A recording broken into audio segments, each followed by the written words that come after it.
letter of apology, pati written statement na hindi na siya uulit. Kinuha namin lahat ng makakatulong. Pinuntahan namin siya sa bahay, tsaka factory restore ang PC at laptop niya. Pinag-quit na namin siya sa convenience store. Sinumbong namin siya sa parents at sa manager niya. Kaya ito, ibibigay ko lahat to sa'yo. Para pwede mo siyang i-report kung kailan pa Asan yung isang unan? Handa ka na. Ko. Salamat.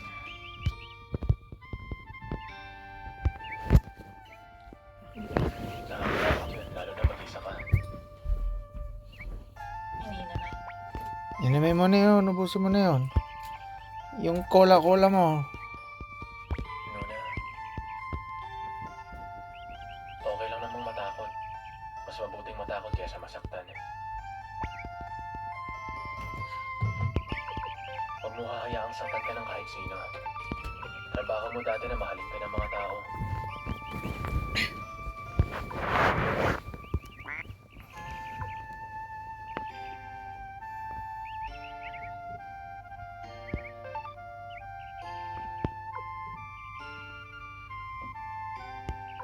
Parang inaantok pa rin ako. Pagkatulog muna ako.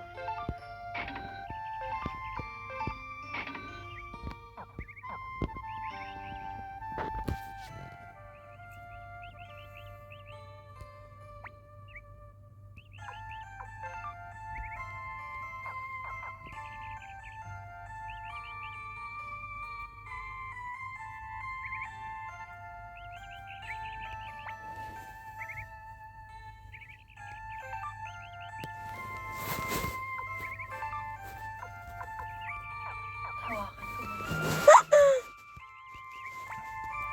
Tanggalin mo kung ayaw mo.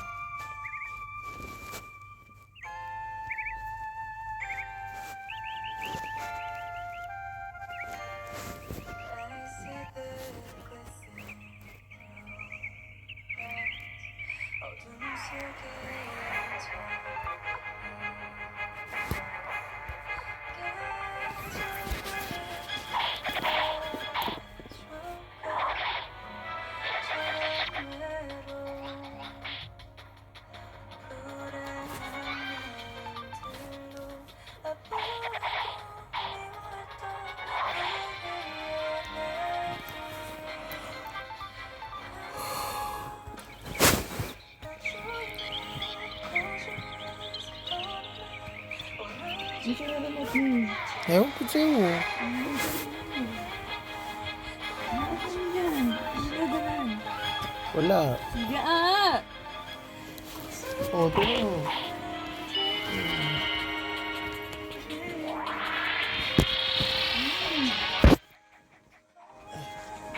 Wala, oh.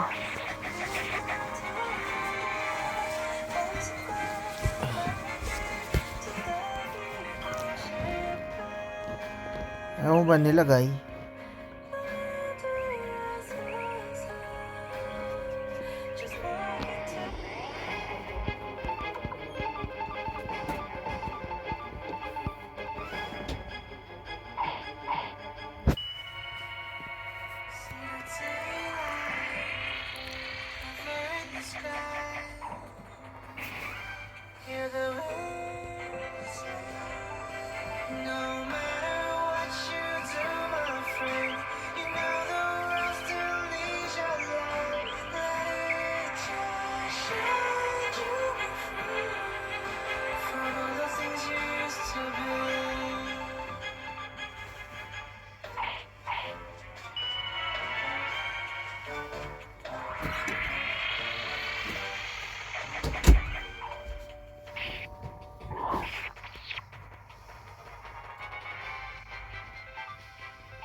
Busog. Busog ikaw, busog.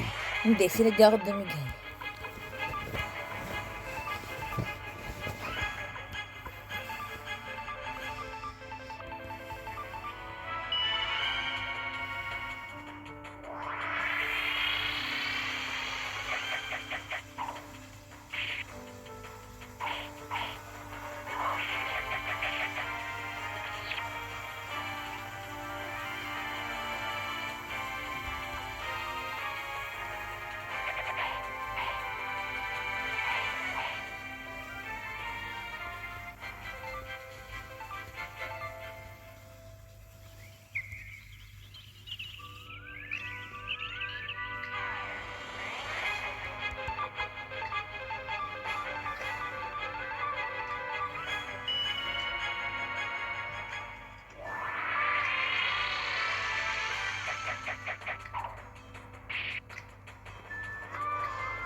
Uy, anong oras ka magla-lunch?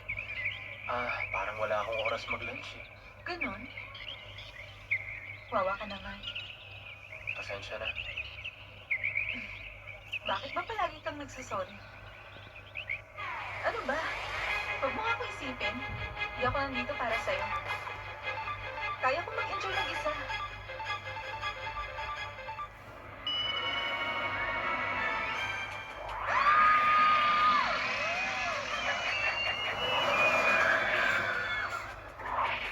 Okay, ito ha. Malapit na magsimula ang ride. Pakiusap, pakibaba yung bar sa harap nyo hanggang sa bewang. At maghintay hanggang maglakto. Okay?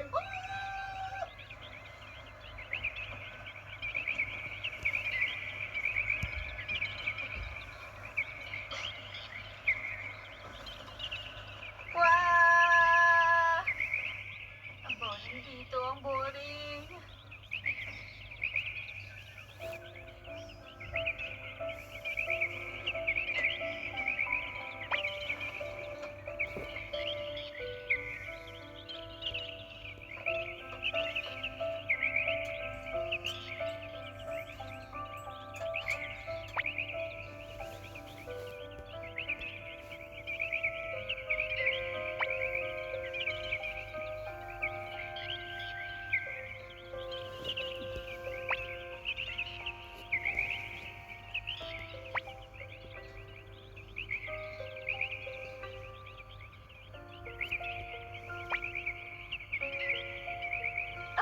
Tapos ka na?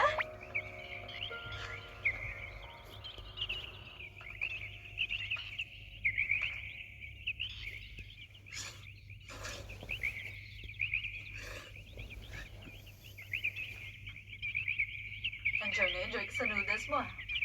Buong araw kasi ang walang kain.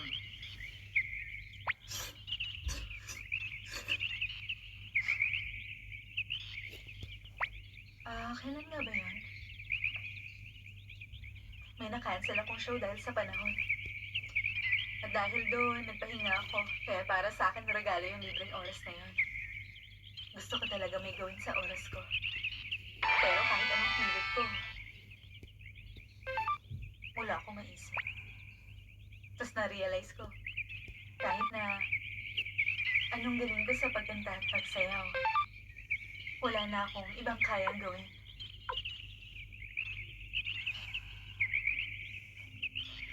Kaya paano kung sa paglipas ng oras, pag di na okay pagkanta ko at di ko na kayang sumayaw, tapos sobrang dami ko ng libreng oras, ano nang gagawin ko?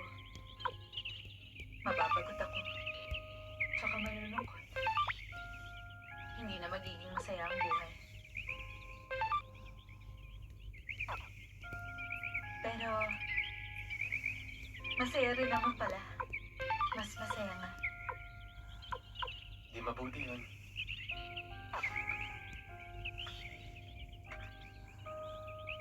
Eh ikaw, ano bang gusto mong gawin? Hindi mo naman siguro pangarap na magtrabaho lang. Kumakain ako ng jajam yung kasama ka. Para sa akin, panalo na ako dun. Ang pangarap ko, magkaroon ng ordinary pagkain. Ang kasama ka at sumabay kumain. Masaya na ako. Ng pancit canton. Saan dagang nga? Jajam. Try kaya natin to. Ano yan? Sana naman hindi ang tayo maswerte. Ah. Siyempre.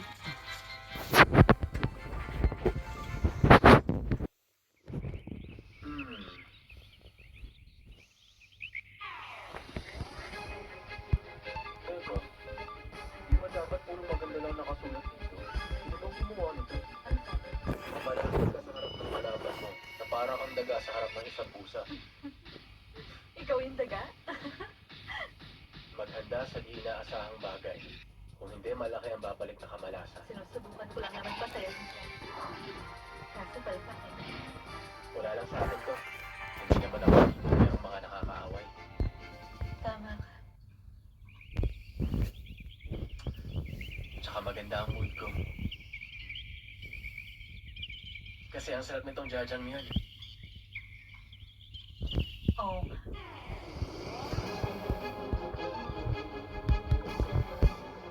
Next time, date ulit tayo ah. O sige, kailan?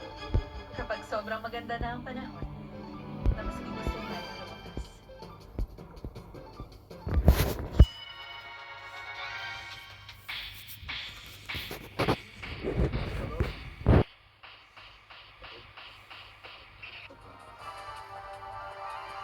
Bonjour na. Bakit ka lagi nagpapakapagod? Dapat tandaan mo, pwede ka rin namang tulad ko. Huwag kang lagi umi-effort. Minsan magpakatamad ka. Akin na lang. O bakit? Alam ko na yan. Nakakaisip din ako ng sama. Nung umalis ako sa amin, iniwan ko sa mama ko yung nakababata kong kapatid na may sakit.